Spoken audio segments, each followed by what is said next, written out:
Nous sommes toute l'équipe de viticulteurs, depuis les responsables jusqu'aux personnes qui travaillent au quotidien, y compris les œnologues. Nous arpentons donc souvent ces coteaux. L'image est facile, un peu comme si nous étions sur les traces de M. William Dutz au début du XIXe siècle.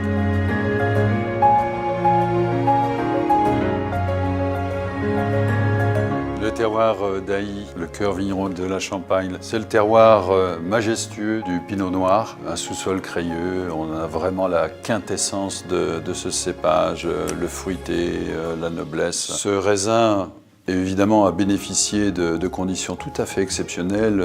2022 sera une année à marquée d'une pierre blanche. Mais là, vous voyez ces belles grappes, cet état sanitaire absolument impeccable. Et sans nul doute, si vous prenez cette baie de raisin, que vous la faites éclater sur la langue et vous avez ce fruité, ce sucré, eh bien, on ne peut qu'imaginer la possibilité de faire des cuvées somptueuses, que ce soit sur des bases de pinot noir ou de chardonnay ou des assemblages, puisque c'est le mot-clé en Champagne, cette notion d'assemblage, ce savoir-faire chez Dutz qui a près de 2 siècles maintenant.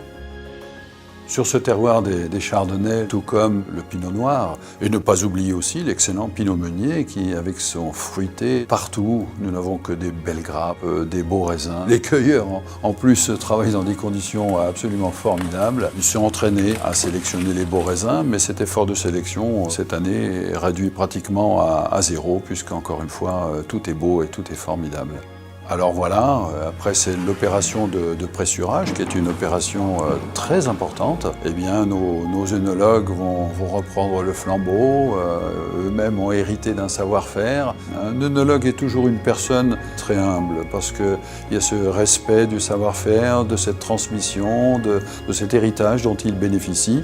Tous les soins qu'ils donneront justifieront au bout du compte la qualité des assemblages que nous allons faire au printemps 2023. Nous avons nos propres vignobles, bien sûr. Et aujourd'hui, ce qui compte, c'est d'avoir cette même lueur dans les yeux de nos vignerons partenaires. Nous en avons à peu près 80. Nous pratiquons les mêmes méthodes, très respectueuses de l'environnement. Et puis, nous avons la même obsession de qualité sur cette matière première sans laquelle, évidemment, Dutz ne serait pas ce qu'elle est aujourd'hui.